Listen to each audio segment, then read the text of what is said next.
Hello everyone, welcome to engineer 7.0।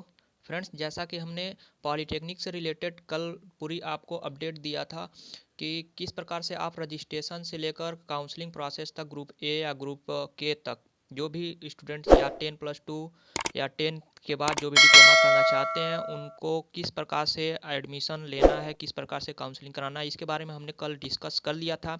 अब हम discuss करेंगे उन स्टूडेंट्स के लिए जो भी स्टूडेंट्स लेटरल एंट्री के थ्रू डायरेक्ट सेकेंड ईयर में पॉलीटेक्निक में एडमिशन लेना चाहते हैं, उनको कौन सा सब्जेक्ट एक्स्ट्रा जो है कि क्वालिफाई जो है करना पड़ता है।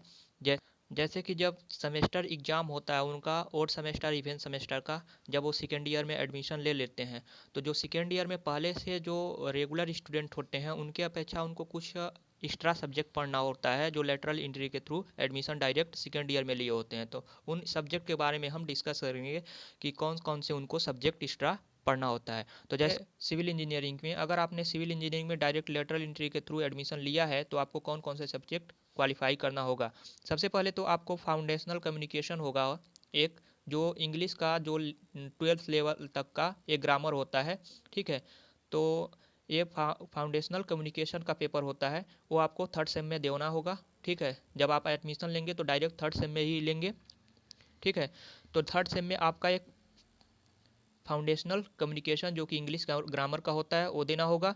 और उसके बाद से एक अप्लाइड फिजिक्स, ठीक है, ये भी इंटर लेवल का होता है, अप्लाइड फिजिक्स फर्स्ट, ये भी आपको थर्ड सेमेस्टर में देना होगा। उसके बाद से अप्लाइड मैथ फर्स्ट ए, ठीक है, ये भी इंटर लेवल का होता है। तो ये अप्लाइड मैथ अप्लाइड फिजिक्स जो है कि आपको थर्ड सेम में देना होगा। इसके अतिरिक्त आपको अप्लाइड केमिस्ट्री, ठीक है, अप्लाइड केमिस्ट्री का पेपर आपको केवल देना होगा, केवल थर्ड सेमेस्टर में ही आपको केमिस्ट्री एक ही या थर्ड या फोर्थ में जिसमें भी, जैसा कि आप उसमें फिलअप होगा आपका फॉर्म, उसके अकॉर्डिंग जो है कि वो आपको ऑप्शन देंगे। तो हो सकता है थर्ड या फोर्थ सेम में आपको एक केमिस्ट्री का पेपर, आपको केवल केमिस्ट्री का एक ही पेपर देना होता है, ठीक है। उसके बाद से आपका फोर्थ सेम में क्या होता है कि अप्लाइड फिजिक्स सेकेंड का पेपर, ठीक है, और अप्लाइड मैथ फर्स्ट बी, ठीक है, ये भी इंटर लेवल का होता है अभी, ठीक है। तो ये अप्लाइड जो, यानी कि हम टोटल अगर ओवरऑल की बात करें तो दो पेपर आपका फिजिक्स का, दो पेपर आपका मैथ का, और एक पेपर फाउंडेशनल कम्युनिकेशन जो कि इंग्लिश ग्रामर होता है, और एक पेपर जो है आपका केमिस्ट्री का एक्स्ट्रा देना होता है। ये सारे जो पेपर्स होते हैं इंटर लेवल के पेपर्स आपका होते हैं, ठीक है। तो बस ये 6 सब्जेक्ट जो है आपको एक्स्ट्रा क्वालिफाई करना होता है कंपेरिजन जो रेगुलर स्टूडेंट होते हैं उनकी अपेक्षा, ठीक है। बाकी अगर बात कर लें इसी प्रकार हम इलेक्ट्रिकल वाले स्टूडेंट के लिए, तो इलेक्ट्रिकल या इलेक्ट्रॉनिक्स उनको भी सेम जितना मैंने सब्जेक्ट बताया सेम ही उनको भी क्वालिफाई करना होता है। और उसके बाद से अगर इलेक्ट्रॉनिक्स की बात करें तो सेम इनका भी इलेक्ट्रॉनिक्स, बाकी मैं ब्रांच वाइज डिस्कस कर लेता हूँ। इलेक्ट्रॉनिक्स, उसके बाद से mechanical, auto production, maintenance, refrigerator, सारे जितने भी हैं सबका सेम है। Foundational communication, applied math first A, applied math first B, applied physics first, applied chemistry, applied physics second, okay. ये हैं 6 सब्जेक्ट आपको एक्स्ट्रा क्वालिफाई करना पड़ता है, ठीक है। अब बात कर लेते हैं इन्वायरमेंट टेक्नोलॉजी एंड साइंस का। इसमें भी सेम जितने भी लेटरल के स्टूडेंट होते हैं लगभग उनका सेम ही 6 सब्जेक्ट जो है क्वालिफाई करने होते हैं, ठीक है। अगर हम बात कर लेते हैं लेटरल एंट्री के जो भी स्टूडेंट हैं उनका जो एडमिशन होता है कॉलेज में, उस कॉलेज में कितनी परसेंट जो है कि सीट की कैपेसिटी होती है, ठीक है। तो हम बात करेंगे क्योंकि वर्तमान में जो कोई भी कॉलेज है सारे कॉलेज में जो है कि जनरल शिफ्ट है, ठीक है, जनरल शिफ्ट है, कोई भी फर्स्ट या सेकंड शिफ्ट नहीं है सारे, यानी कि 10 से आपका 5 जो भी गवर्नमेंट कॉलेज हैं 10 से 5 आपका क्लास चलता है, ठीक है। इस 10 से 5 की क्लास में केवल जनरल शिफ्ट चलता है। तो इस कारण से अब करंट में अगर बात करें सीटों की संख्या की तो वो है 75 सीट प्रत्येक ब्रांच में होता है, ठीक है, 75 सीट होता है। अगर जो फर्स्ट ईयर के स्टूडेंट होते हैं 75 सीट अगर फुल हो जाता है तो अब तो कोई बात नहीं, लेकिन अगर 75 सीट के अलावा मान लीजिए किसी कॉलेज में अगर 70 स्टूडेंट ही थे फर्स्ट ईयर में, तो सेकेंड ईयर में जब आएंगे तो यानी कि ऑलरेडी ये 5 सीट्स जो था ये बैकेंड था, ठीक है। तो बाय 5 सीट जो होगा ये लेटरल एंट्री के थ्रू इस पर जो है कि फिलअप कर लिया जाएगा, ठीक है। उसके अतिरिक्त ये जो 75 सीट है इसका 10%, अगर 10% निकालेंगे तो आपका मतलब 7.5 यानी कि 8 सीट मान लीजिए।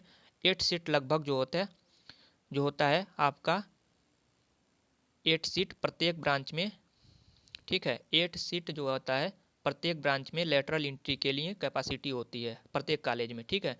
प्रत्येक कॉलेज में जितने भी कॉलेज होते हैं लगभग 10% जो सीट होता है टोटल सीट का उनकी, उतना जो है होता है। अब हम बात कर लेते हैं फीस स्ट्रक्चर की। तो फीस स्ट्रक्चर जो होता है हॉस्टल की, चाहे वो ग्रुप ए के हों या ग्रुप के से किसी भी ग्रुप से हों, तो लगभग उनका जो गवर्नमेंट कॉलेज के जितने भी कॉलेज आपको अगर मिल जाता है तो अच्छा है। तो गवर्नमेंट कॉलेज की जो फीस होती है आपकी काफ़ी कम होता है, 10,000 कुछ रुपये, 370 रुपये, ठीक है। और प्लस 2300 रुपये हॉस्टल, ठीक है। ये आपका गवर्नमेंट कॉलेज का फीस होता है। इसी प्रकार अगर अर्ध सरकारी कॉलेज जो हैं लगभग 18 कॉलेज हैं, 18 से 20 कॉलेज जो अर्ध सरकारी हैं, उनकी फ़ीस की अगर हम बात करें तो अर्ध सरकारी फ़ीस जो कॉलेज है उसका लगभग 19,000 आपका फ़ीस पड़ेगा, एडेड जो भी कॉलेज होंगे, ठीक है। अर्ध सरकारी प्राइवेट की तो बात हम नहीं करते, क्योंकि प्राइवेट की लगभग हम बात कर लें तो 35,000 से आपका, अच्छे कॉलेज अगर हैं तो 35,000 से 45,000 के बीच आपका एक साल का, ये जितने भी मैं फ़ीस बता रहा हूँ सेमेस्टर वाइज नहीं है, बल्कि आपका एक साल का फ़ीस इतना लगता है for the diploma in engineering, okay. अब हम बात कर लेते हैं ओवरऑल यूपी में कितने गवर्नमेंट, प्राइवेट और जो है कि अर्ध सरकारी कॉलेज हैं उसके बारे में। तो टोटल अगर हम बात करें तो लगभग 2020 का आंकड़ा है। 2020 के अकॉर्डिंग अभी कुछ ज़्यादा कोई खास कॉलेज में वृद्धि नहीं हुई है। तो गवर्नमेंट कॉलेज की अगर हम बात करें तो इस समय वर्तमान में आपका 150 लगभग 150 कॉलेज हैं, यानी कि 150 कॉलेज गवर्नमेंट के अवेलेबल हैं। अगर बात करें अर्ध सरकारी की तो अर्ध सरकारी की 19 कॉलेज हैं, ठीक है। इसी प्रकार अगर प्राइवेट की बात करें तो लगभग 1200 कॉलेज प्राइवेट के हैं। ओवरऑल लगभग 1300 कॉलेज हैं। तो हमें तो मतलब है केवल गवर्नमेंट्स या और अर्ध सरकारी कॉलेज से, तो यानी कि 150 कॉलेज है आपका।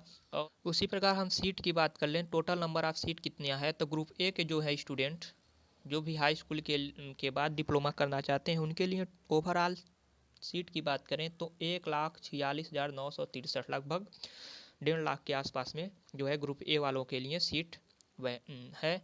पॉलिटेक्निक के लिए बी ग्रुप के लिए 393, सी ग्रुप के लिए 2,072, इसी प्रकार आपका डी ग्रुप के लिए 2,718, ठीक है। ई ग्रुप के लिए 57,568 सीट है। इसी प्रकार एफ ग्रुप के लिए 555 है, ठीक है। जी ग्रुप के लिए 15,102 है। एच ग्रुप के लिए 149 है और आई ग्रुप के लिए 90 सीट है। और अगर बात करें K1 K2 जो कि लेटरल एंट्री के स्टूडेंट होते हैं, ठीक है, तो उनके लिए जो सीट है 13,743 सीट है, ठीक है। तो इस प्रकार ओवरऑल सीट की बात करें 2,39,000 लगभग 40,000 के आसपास में आपका सीट है for the polytechnic, UP polytechnic के लिए, ठीक है। तो फ्रेंड्स ये रहा यूपी पॉलीटेक्निक से रिलेटेड सारे जो भी कॉलेज थे उनका और टोटल सीट के बारे में, गवर्नमेंट और एडेड और उसकी फ़ीस स्ट्रक्चर के बारे में। और अगर हम फ्रेंड्स एक इन्फॉर्मेशन है कि मैं इस चैनल के माध्यम से ए ग्रुप वालों के लिए पेपर अपलोड कर रखा है। आप वहां से प्रीवियस ईयर का मॉडल पेपर है, वहां से आप देख सकते हैं, प्लेलिस्ट में अवेलेबल है। साथ ही साथ हम के ग्रुप वालों के लिए भी और अन्य ग्रुप के लिए भी इस चैनल के माध्यम से हम जो है कि मॉडल पेपर डिस्कस करते हैं। और साथ ही साथ अगर हम बात करें के ग्रुप के लिए तो के ग्रुप में जैसा कि आपको मैंने कल बताया था 60% जो मार्क होते हैं वो रिलेटेड होते हैं। जैसे कि अगर सिविल से आप डिप्लोमा करना चाहते हैं मैकेनिकल से, तो 60% मार्क जो होते हैं इस सारे ब्रांच से रिलेटेड बेसिक नॉलेज होता है। तो मैंने ऑलरेडी आपसे बता दूं कि बिल्डिंग मटेरियल जो आता है सिविल के लिए वो बिल्डिंग मटेरियल, ठीक है, बिल्डिंग मटेरियल हमने इस चैनल पर अपलोड कर रखा है, आप वहां से देख सकते हैं। बेसिक आपको काफ़ी हेल्प होगा, ठीक है।